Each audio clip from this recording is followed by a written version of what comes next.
বাংলার মুখোজ্জ্বল করেছেন। ওখান থেকে দিল্লি থেকে অ্যাওয়ার্ড নিয়ে এসে তিনজনকে আমি ব্যক্তিগতভাবে এবং আর্টিস্ট ফোরামের প্রত্যেক সদস্যের পক্ষ থেকে অভিনন্দন জানাচ্ছি। একদম গর্ব হচ্ছে তিনজন যখন বলেছে নগর কীর্তন ফ্রম বেঙ্গল সোমনাথ কুণ্ডু অপরাজিতের জন্য, তখন কার গর্ব হয়েছে? আমাদের গর্ব হয়েছে, বাংলার গর্ব হয়েছে, বাঙালি হিসেবে গর্ব হয়েছে, বাংলার মানুষ হিসেবে গর্ব হয়েছে। বাংলা চলচ্চিত্রের কলা কুশলী জাতীয় পুরস্কারপ্রাপ্ত ব্যক্তিত্ব মেকআপ আর্টিস্ট রামচন্দ্র রজত, আর্ট ডিরেক্টর আনন্দ আড্ড, মেকআপ আর্টিস্ট সোমনাথ কুণ্ডু, এই তিনজন জাতীয় পুরস্কারপ্রাপ্ত ব্যক্তিকে সম্বর্ধনা দেওয়ার জন্য টেকনিশিয়ান স্টুডিওতে ইস্টার্ন ইন্ডিয়া ফেডারেশনের তরফ থেকে অনুষ্ঠিত হলো সম্বর্ধনা অনুষ্ঠান।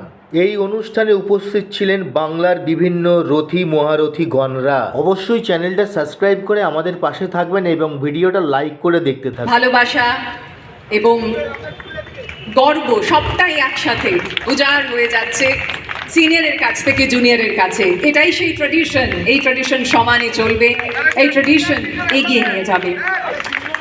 আমরা জেনেছি আপনার পরিবারের কেউ কখনো ফিল্ম বা টেলিভিশন ইন্ডাস্ট্রির সঙ্গে যুক্ত ছিলেন না। আপনি আমাদের ফিল্ম ইন্ডাস্ট্রিতে এসেছিলেন সম্পূর্ণ শিল্পীর তাগিদ থেকে। শ্রী নিষ্পাল সিং রানে তিনিও এই সম্মাননা তুলে দিচ্ছেন। স্বনামধন্য রূপকার শ্রী নিমাইদের শিক্ষা আপনাকে সমৃদ্ধ করেছিল। ধীরে ধীরে নিজস্ব প্রতিভায় আপনি উন্মুক্ত করেছেন মেকআপ শিল্পের এক আশ্চর্য জগৎ। ক্রমাগত নিজের কাজকে ভাঙা গড়ার মধ্য দিয়ে অর্জন করেছেন এমন এক নির্ভরতার ক্ষেত্র যার জোরে আপনি হয়ে উঠেছেন মেকআপ নৈপুণ্যের এক বিশ্বস্ত শিল্পী। আপনার এই কৃতিত্ব আমরা অত্যন্ত গর্বিত, আনন্দিত ও কৃতজ্ঞ। প্রার্থনা করি আর বহুদিন আপনার কর্মকুশলতা ও মেকআপ শিল্পে নতুন নতুন উদ্ভাবনী সৃজন দর্শককে মোহিত করবে।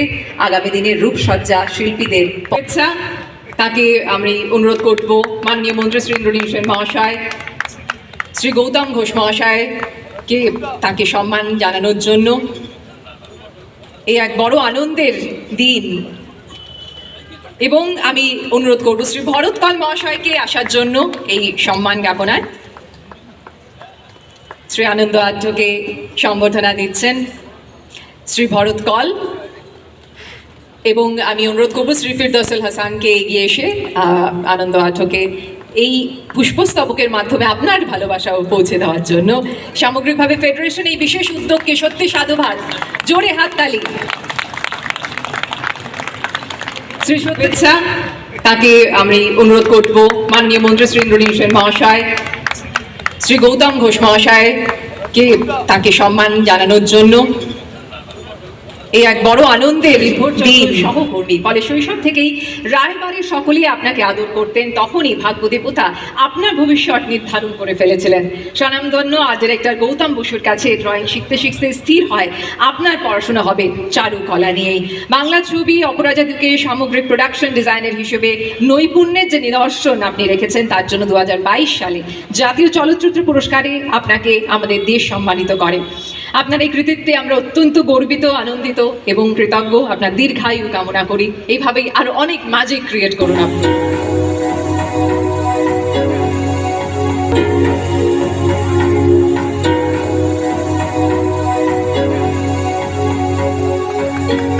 শ্রী সৃজিত মুখোপাধ্যায় মহাশয়কে এবং বিশিষ্ট শিল্পী শ্রী গৌতম ঘোষ মহাশয়কে দয়া করে একবার মঞ্চে এসে সোমনাথ কুণ্ডুকে ভালোবাসা এবং সম্মাননা জ্ঞাপনের জন্য।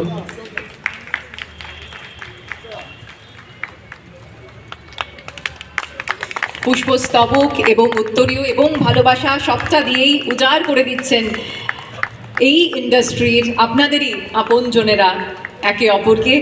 এ এক দুর্লভ মুহূর্ত, এক অত্যন্ত বিরল মুহূর্ত মনের মণিকোঠায় সবসময়ের জন্য থেকে যাবে। বাংলা চলচ্চিত্র জগতে প্রকৃত প্রস্থেটিক মেকআপ পদ্ধতি আপনি প্রথম দারুণ সাফল্যের সঙ্গে প্রয়োগ করেছেন, যা এক কথায় এক অকল্পনীয় প্রতিভার স্বাক্ষর। বাংলা ছবি অপরাজিতকে রূপসজ্জা শিল্পের নৈপুণ্যের যে নিদর্শন আপনি রেখেছেন তার জন্য 2022 সালে জাতীয় চলচ্চিত্র পুরস্কারে আপনাকে আমাদের দেশ সম্মানিত করেছে। আমাদের মুখোজ্জ্বল করেছেন, বাংলার মুখোজ্জ্বল করেছেন। ওখান থেকে দিল্লি থেকে অ্যাওয়ার্ড নিয়ে এসে তিনজনকে আমি ব্যক্তিগতভাবে এবং আর্টিস্ট ফোরামের প্রত্যেক সদস্যের পক্ষ থেকে অভিনন্দন জানাচ্ছি। সুখে থাকবেন, শান্তি থাকবেন, আর অনেক বেশি আপনাদের কাছে আশা করব। ভালো থাকবেন। Thank you so much. অনেক অনেক ধন্যবাদ। আমি অনুরোধ করবো শ্রী সৃজিত মুখোপাধ্যায় মহাশয়কে দু চার কথা বলার জন্য। ধন্যবাদ। আমি এয়ারপোর্ট থেকে ডিরেক্টলি আসছি, কারণ আমি যখন শুনলাম যে যে নামগুলো যাদেরকে ফেলিসিটেট করা হচ্ছে তাদের নাম যখন শুনলাম, আমার মনে হলো এখানে আমার থাকাটা খুব জরুরি, কারণ এটা বলাটা খুব জরুরি যে সিনেমা নামক মহাকাব্যে যে যোদ্ধারা উপেক্ষিত থাকেন, এই যোদ্ধাদের পরিচিত মুখ করার দায়িত্ব কিন্তু আমাদের, তাদেরকে অ্যাওয়ার্ড দেওয়ার দায়িত্ব আমাদের, তাদের পুরস্কৃত করার দায়িত্ব আমাদের, কারণ তারা ছাড়া সত্যিই সিনেমাটা হয় না। তো আমার মনে হয়েছে 2019 সালে ভিঞ্চিতা বলে আমি একটি ছবি বানাই, একটি মেকআপ আর্টিস্টের জীবন নিয়ে। তার মধ্যে অনেকটাই ইনফ্যাক্ট সোমনাথের জীবনের নানান ঘটনা তাতে প্রকাশ পায়। তাতে একটা সংলাপ ছিল, ভিঞ্চিতা বলে যে বম্বে যে রিসোর্স পায় তার যদি 10% আমরা পাই, আমরা বম্বেকে 12 গোল দিতে পারি। এটা কিন্তু আমার মনে হয় আমার মনের কথা, সেটাই সংলাপ হয়ে ফুটে ওঠে। এবং এটা সোমনাথের সঙ্গে আমি সবচেয়ে বেশি কাজ করেছি। আমি রামের সঙ্গে কাজ হয়নি, কিন্তু অবভিয়াসলি ওর কালের খুবই গুণাগ্রাহী, কিন্তু সোমনাথের সঙ্গে আমি রীতিমতো ঘর করেছি। তো আমি জানি একটা মানুষ কতটা একাগ্রচিত্তে কাজ করে গেলে আজকে এই জায়গায় পৌঁছতে পারে, যে তাকে নিয়ে একটা গোটা সিনেমা হতে পারে। এবং তার বললাম ঘরোয়া অনুষ্ঠান, তাই সবাইকে বলতেই হবে। Thank you. টেকনিশিয়ানদের ছাড়া তো কিন্তু কোনো প্রোডাকশন হতে পারে না, সো উইদাউট টেকনিশিয়ান কিছু পসিবল নয়। Thank you so much and congratulate করতে চাই যারা অ্যাওয়ার্ডটা পেয়েছে। Thank you so much. অনেক অনেক ধন্যবাদ। আমার প্রিয় কলাকুশলী শিল্পীরা যারা এসছেন, শ্রদ্ধেয় বন্ধুরা, আমি প্রথমেই ফেডারেশনকে ধন্যবাদ জানাবো এমন একটি অনুষ্ঠান করার জন্য, এবং যারা জাতীয় পুরস্কার পেয়েছেন তাদের সম্মান জানানোর জন্য। একটা জিনিস মিস হয়ে গেছে, স্বরূপ বলে যোগাযোগ করতে পারেনি।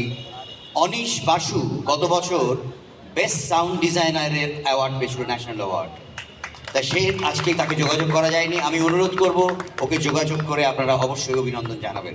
অবশ্যই। আর যেটা সৃজিত বলল খুব অত্যন্ত গুরুত্বপূর্ণ কথা, সন্ধ্যাটা একটা মজার গল্প দিয়ে শেষ করি। এই যে প্রোডাকশনের লোকদের সত্যি কোনো অ্যাওয়ার্ড দেওয়া হয় না, স্বীকৃতি দেওয়া হয় না। আমি উৎপল দত্তকে নিয়ে শুটিং করছিলাম কাকদ্বীপের কাছে, দিলীপ ব্যানার্জি ছিলেন আমার প্রোডাকশন কন্ট্রোলার। তো শুটিং করতে গিয়ে একটা গাড়ি, অ্যাম্বাসাডার গাড়ি, যেটাতে উনি যাতায়াত করতেন লোকেশন থেকে সাগরিকা ডায়মন্ড হারবার এই হোটেলটায়, সেই গাড়িটা খারাপ হয়ে গেছে। এবারে দিলীপবাবু বলেছেন উৎপলদাকে, উৎপলদার শরীরটা খুব ভালো ছিল না, সিকোয়েন্সটা খুব ভালো হয়ে গেছে, একটা মানে ক্লাইম্যাক্সের দিকে একটা সিকোয়েন্স, উৎপল দত্ত, রূপা আর আসাদ। তা যাই হোক, আমরা শুটিং শেষ করে ফেলেছি। দিলীপবাবু বলেছে, উৎপলবাবু এই জিপটায় করে যদি আপনি যান। জিপে? আমি জিপে যাব? আমি অসুস্থ মানুষ, অসম্ভব ব্যাপার। একটা ভাঙাচোরা জিপে আমাকে পাঠাবে? আমি যাব না, আমি এখানেই থেকে যাব বলে উনি, উৎপলদা যেরকম ছিলেন, একটা গ্রামের জমিদারদের যোদ্ধাদের বাড়ির বড় উঠোন থাকে, ওখানে উনি শুয়ে পড়লেন আর চারিদিক ঘিরে লোক ভিড় করে। উৎপলদা তো খুব বিখ্যাত, আর উৎপলদা নানা রকম অঙ্গ করে যাচ্ছে, আর লোকজন হো করে হাসছে। আর আমার অ্যাসিস্ট্যান্ট ছিল শৈবাল মিত্র, সে ছুটতে এসছে। আমি রাস্তার দোকানে দাঁড়িয়ে চা খাচ্ছিলাম, এই সর্বনাশ হয়েছে গৌতমদা, উৎপলদা শুয়ে রয়েছেন, বলছেন যাবেন না। দিলীপবাবু একটা জিপ পাঠিয়েছেন, ভাঙা জিপ, তুমি না গেলে হবে না, ম্যানেজ করা যাবে না, খুব সিরিয়াস কন্ডিশন। বলছে সারা রাত থেকে এখানে শুয়ে থাকবে। তো আমি ভিড় সরিয়ে উৎপলদার কাছে গেলাম। হ্যাঁ ইয়েস স্যার। উনি শুটিংয়ের সময় ডিরেক্টরকে স্যার বলতেন। এই যে স্যার, আমি উৎপলদা একটা কথা বলবো। এই যে লাস্ট সিকোয়েন্সটা আমরা করলাম, সেখানে এনজি হলো, আমার নিজের ক্যামেরার জন্য এনজি হয়েছে, অভিনয়ের জন্য এনজি হয়েছে। হ্যাঁ, আমি তো পরপর 6টা টেক করে কত ফিল্ম নষ্ট করলাম বলো। আমি তা হয়েছে তো টেকটা? হ্যাঁ, অসাধারণ হয়েছে। এরকম কত এনজি হয়ে গেল। আচ্ছা, কখনোই কি ভেবেছেন প্রোডাকশন ম্যানেজারের এনজি হতে পারে? প্রোডাকশন ম্যানেজারের সব টেক কি ওকে? এটা তো কখনো ভাবিনি। প্রোডাকশনের এনজি। ও দিলীপ বাবু, আমি ক্ষমা প্রার্থী, আমি ওই ভাঙা জিপেই যাব। ধন্যবাদ। এই আমাদের ইন্ডাস্ট্রি।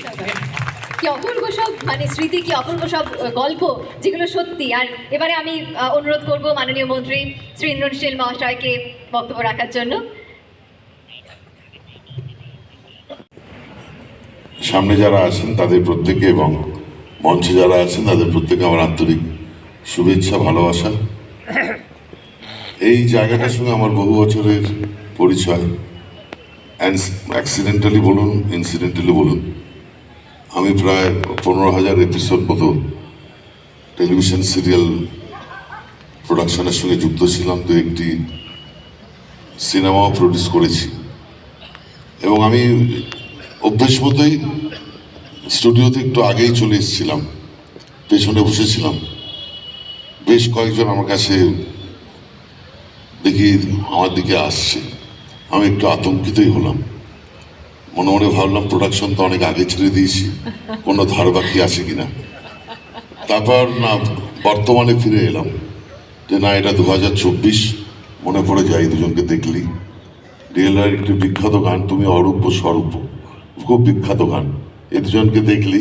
এই 2011-তে আমরা প্রডিউসাররা খুব আনন্দে থাকতাম। সেই সময় 5 মাস 6 মাস পর পেমেন্ট দিলেও চলতো, কিন্তু এখন শুনেছি পেমেন্টের কোনো দেরি হয় না। হয়তো প্রডিউসারদের একটু খারাপ লাগছে, কিন্তু সামগ্রিকভাবে যেভাবে ফেডারেশন চলছে এটা অত্যন্ত ভালো। এবং আমরা যে সত্যি এগিয়ে বাংলা বারবার প্রমাণ করেছি। আগে ছিল 9টা 28 অব্দি, এখন সেটা আরও এগিয়ে গেছে, সেটা হয়ে গেছে 9টা 55। এইভাবে ইন্ডাস্ট্রি এগিয়ে যাক, আরও ভালো ভালো কাজ হোক। এবং যাদেরকে ঘিরে আজকের এই অনুষ্ঠান, এই 3জন গুণী শিল্পী আমি বলবো, তাদেরকে আমার পরিবার এবং পশ্চিমবঙ্গ সরকারের তরফ থেকে আন্তরিক শুভেচ্ছা, ভালোবাসা জানাই। বাংলার মানুষ নারী শক্তিতে বিশ্বাস করে, যেভাবে আমাদের মাননীয় মুখ্যমন্ত্রী আমাদের অনুপ্রেরণা দেন এবং মোটিভেট করেন, ঠিক সেভাবেই আনন্দর স্ত্রী আনন্দকে এবং আরও প্রত্যেককে, যাদের সঙ্গে আজ পরিচয় হলো না, এভাবেই তারা অনুপ্রাণিত করুন। এবং আরো আলো, আরো আলো, এই নয়নে প্রভু ঢালো, এই গান যাতে আমরা বাংলার মানুষ আগামী দিন গাইতে পারি।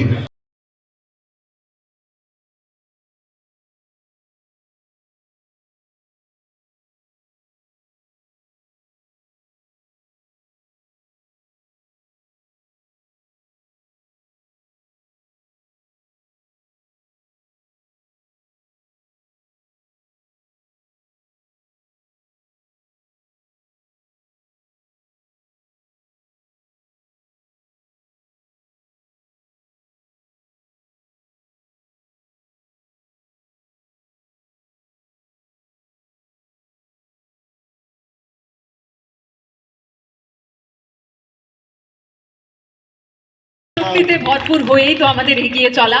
মাননীয় মন্ত্রী শ্রী অরূপ বিশ্বাস মহাশয়কে 2-4 কথা বলতে অনুরোধ করব। নমস্কার। ফেডারেলের সভাপতি স্বরূপ বিশ্বাস, জেনারেল সেক্রেটারি অভিজিৎ ঘোষ, আমাদের 26টা গিল্ডের সভাপতি সম্পাদকেরা এবং ফেডারেশন পরিবারের সকলে, মঞ্চ উপবিষ্ট আমাদের সকলের শ্রদ্ধার প্রণম্য রঞ্জিত মল্লিক ছিলেন, তিনি চলে গেছেন। আরও একজন আমাদের সকলের শ্রদ্ধার গৌতম ঘোষ এখানে রয়েছেন আর একজন প্রখ্যাত পরিচালক, বারবার যিনি ভারতবর্ষের বুকে বাংলার কৃতিত্ব তুলে ধরেছেন, সেই সৃজিত মুখার্জি, তিনি রয়েছেন 2 প্রখ্যাত প্রডিউসার, যাদের জন্য আমাদের সব কিছু, আমাদের এই ইন্ডাস্ট্রি, ফিরদৌস এবং রানে। রয়েছেন আর্টিস্ট ফোরামের সকলে, বিশেষ করে ভরত কল, রানে, সোহন সহ সকলে। আমি অনেকক্ষণ ধরে শুনছিলাম। আমি প্রথমেই ফেডারেশনকে অন্তরের অন্তঃস্থল থেকে অভিনন্দন জানাই যে আমাদের ফেডারেশন টেকনিশিয়ানদের এইভাবে এত মানুষের উপস্থিতিতে সবাইকে এক করে তারা যে আজকে সম্বর্ধনা দিতে পেরেছেন, তার জন্য আমি তাদের কুর্নিশ জানাই, স্যালুট জানাই, অভিনন্দন জানাই। এটা তো আমাদের একটা পরিবার। এবং আমরা এখানে সৃজিত বাবু আছেন, সবাই সামনের লোকটাকে দেখতে পায়, পেছনের লোকটাকে কেউ দেখতে পায় না। ফলে দেখবেন আমরা প্রডিউসারদের চিনি, নামে চিনি, আমরা হিরো হিরোইন আর্টিস্টদের চিনি, ডিরেক্টরকে চিনি, তার পিছনে যে পর্দার আড়ালে যারা কাজ করেন তাদের আমরা চিনি না। তাদের যে আজকে প্রাত প্রদীপের আলোয় আজকে আমাদের সরকার ভারত সরকার এবং আপনারা নিয়ে এসছেন, তার জন্য আমি আপনাদের কুর্নিশ জানাই। আমি অভিনন্দন জানাই অন্তরের অন্তঃস্থল থেকে, বিশেষ করে সোমনাথ কুণ্ডুকে, অনিন্দ আড্ডকে, রামচন্দ্র রজককে, তারা বাংলাকে গর্বিত করেছেন। এবং আমি অভিনন্দন জানাই আমাদের রাজ্যের মাননীয় মুখ্যমন্ত্রী মমতা বন্দ্যোপাধ্যায়কে। বাংলায় কিন্তু পথ দেখিয়েছে। আজকে কিন্তু তারা বাংলার সরকারের কাছ থেকে কেউ টেলি একাডেমি অ্যাওয়ার্ড, কেউ উত্তম কুমার অ্যাওয়ার্ড, কেউ একবার, কেউ দুবার পেয়েছেন, তারপরেই কিন্তু ভারত সরকারের অ্যাওয়ার্ড পেয়েছেন। তার মানে বাংলা কিন্তু পথ দেখিয়েছে। আমি শুধু একটা কথাই বলবো আজকে ফেডারেশনকে, আমার মনে হয় যে আজকে আপনারা যে সম্বর্ধনার আয়োজন করেছেন, বিশেষ করে নগর কীর্তন, সেই নগর কীর্তনের জন্য কিন্তু শ্রেষ্ঠ অভিনয়ের জন্য অভিনেতা হিসেবে ঋদ্ধি সেন পুরস্কৃত হয়েছিলেন, বাংলার মুখ উজ্জ্বল করেছিলেন। আমি খুশি হতাম যদি ফেডারেশন আজকে সবাইকে সম্বর্ধিত করতেন। ফেডারেশন তো আমাদের সবার মাথার উপরে, আমাদের পরিবারের সব কিছু। একটা জায়গায় যৌথ পরিবারে থাকতে গেলে অনেক সময় ঝামেলা হয়, ঝগড়া হয়, আমাদের বাড়িতে হয় না? হয়। কিন্তু দিনের শেষে তো আমরা এক, দিনের শেষে তো আমরা একটাই ইন্ডাস্ট্রি। আমাদের তো সবার রুজি রুটি সব কিছু নির্ভর করে এটার উপর। অনেক সময় হয় আমরা বাড়িতে সবাই আছি, এক ভাই হয়তো বাইরে আছে, কিন্তু তাকেও ডেকে নিতে হবে। কেউ বাইরে থাকতে পারে না। আমরা সবাই এই বাংলার, আমরা এই চলচ্চিত্রের জন্যই, আমাদের রুজি রুটির জন্যই আমাদের লড়াই। এবং সেই লড়াইকে আমি ফেডারেশনকে অনুরোধ করব, ফেডারেশন আরও উদার হতে হবে, সবাইকে সম্বর্ধিত করতে হবে। শুধু টেকনিশিয়ান ভাইরা তারা পর্দার পিছনে থাকেন বলে নিশ্চয়ই তাদের পাদ প্রদীপের আলোয় আনুন, কিন্তু তার সঙ্গে যদি অভিনেতা, ডিরেক্টর যারা আছেন সবাইকে একসঙ্গে সম্বর্ধিত হবে। আমাদের এই যৌথ পরিবারে আমরা সবাই মিলে করব। আমার শুধু একটাই অনুরোধ, এক জায়গায় কাজ করতে গেলে সবার জায়গায়, কর্মক্ষেত্রে আমরা রাজনীতি করি, আমাদের ক্ষেত্রেও মতবিরোধ আছে, আমাদের ক্ষেত্রেও মত পার্থক্য আছে, দলের মধ্যে আছে, দলের বাইরে আছে, সব জায়গায় থাকবে। কেউ হয়তো বলতে পারে এদিকে গেলে ভালো, এটা করলে কম, এই লোক নিলে ভালো, এই লোক নিলে কম, যুক্তি আছে, পাল্টা যুক্তি আছে। কিন্তু দিনের শেষে আমরা একটা পরিবার, আমরা সবাই একটাই চেষ্টা করি, আমাদের রুজি রুটি নয়, আমরা প্রচার মাধ্যমের কাছে পৌঁছে যেতে। প্রচার মাধ্যম খবর করে, মুখরোচক খবর করে তার খবরের কাগজ বিক্রি করতে পারে, তার মিডিয়া চলতে পারে, তাতে কিন্তু আমাদের রুজি রুটি চলবে না, তাতে আমাদের রুজি রুটি চলবে না। আমাদের ঝগড়া, আমাদের কাজ, আমাদের হিসেব নিকেশ আমাদের নিজেদেরই করতে হবে। তাহলেই আমরা কিন্তু আজকে এত বড় একটা পরিবার, এত বড় একটা সংসার আমরা চালাতে পারবো। আমি সেই জন্য সবাইকে অনুরোধ করব, হাত বাড়াতে হবে, উদার হতে হবে, ঝগড়া নয়, আজকে এগিয়ে নিয়ে যেতে হবে। আজকে তো গর্ব হচ্ছে তিনজন যখন বলেছে নগর কীর্তন ফ্রম বেঙ্গল, সোমনাথ কুণ্ডু অপরাজিতের জন্য, তখন কার গর্ব হয়েছে? আমাদের গর্ব হয়েছে, বাংলার গর্ব হয়েছে, বাঙালি হিসেবে গর্ব হয়েছে, বাংলার মানুষ হিসেবে গর্ব হয়েছে। আমরা চাই আমাদের চলচ্চিত্র কোথা থেকে শুরু, সেই সত্যজিৎ রায়, ঋত্বিক ঘটক থেকে তপন সিনহা, মৃণাল সেন, ঋতুপর্ণ ঘোষ, পরবর্তীকালে অপূর্ণা সেন, সৃজিত মুখার্জি, কৌশিক গাঙ্গুলি, একজনের পর একজন দিগ্গজ যারা আজকে বাংলায় হয়ে ভারতবর্ষের বুকে প্রত্যেকবার সম্মানিত হচ্ছেন। এই মানুষগুলোকে সবাইকে নিয়ে, কে কি বললো, কে কি করলো, কবে একটা ঝগড়া হলো, আমার সঙ্গে তো আপনারা ঝগড়া হয়, মনে কিছু না রেখে উদার মন নিয়ে চলুন, সবাই মিলে ইন্ডাস্ট্রির জন্য কাজ করি। আর যারা বড় তাদের অনেক বেশি এগিয়ে আসতে হয়। ছোটরা অনেক সময় ভুল করে, ছোটরা এগিয়ে যায়, ছোটরা রেগে যায়, কিন্তু যারা বড়, যারা মাথার উপরে রয়েছে তাদের অনেক বেশি দায়িত্ব, তারা যাতে সবাই মিলে এসে হাতে হাত ধরে, একটাই উদ্দেশ্য, ইন্ডাস্ট্রি আগাক। ইন্ডাস্ট্রি আগালে শুধু 4টে অ্যাওয়ার্ডে হবে না, 10,000-এর মতো মানুষ। আজকে যদি আমি ডিরেক্টর ধরি, আর্টিস্ট ধরি, আমাদের টেকনিশিয়ান ধরি, সব মিলিয়ে এত মানুষের রুজি রুটি নির্ভর করছে আমাদের উপরে। এই রুজি রুটি কোনো মিডিয়া দেবে না, এই রুজি রুটি কোনো নিউজ পেপার দেবে না, এই রুজি রুটি আমাদের নিজেদের জোগাড় করে, নিজেদের কাজ জোগাড় করে, নিজেদের কাজ করে সেইটা মানুষের কাছে পৌঁছে দিতে হবে। এবং মানুষ যদি সেটা গ্রহণ করে তাহলেই কিন্তু আমাদের রুজি রুটিটা ভালো করে চলবে। ফলে আমি সবাইকে অনুরোধ করব, সব ঝগড়া ভুলে, সব বিভেদ ভুলে এক জায়গায় বসুন। কোনো তৃতীয় পক্ষ এসে আমার ঘরের সমস্যা মেটাতে পারবে না। আমার বাড়ির সমস্যা আমাকেই মেটাতে হবে, নিজেরা বসুন নিজেরা মেটান, তৃতীয় পক্ষ কখনো আমার বাড়ির কোনো সমস্যা মেটাতে পারে না। ফলে সবার কাছে অনুরোধ করব, আমাদের ইন্ডাস্ট্রি আমাদের গর্বের ইন্ডাস্ট্রি। আমি সব থেকে গর্ব অনুভব করি আমাদের ইন্ডাস্ট্রি টালিগঞ্জে, আর আমি টালিগঞ্জের বিধায়ক। আমার কাছে তো এটাই সব থেকে গর্ব, এটাই তো আমার কাছে সব থেকে গর্বে। যখন টালিগঞ্জ কথাটা বলে তখন তো আমার গর্ব হয়, যেখান থেকে আমি বারবার নির্বাচিত হয়েছি, মানুষ আমাকে আশীর্বাদ করেছেন, সমর্থন করেছেন, আমি আপনাদের সঙ্গে আছি।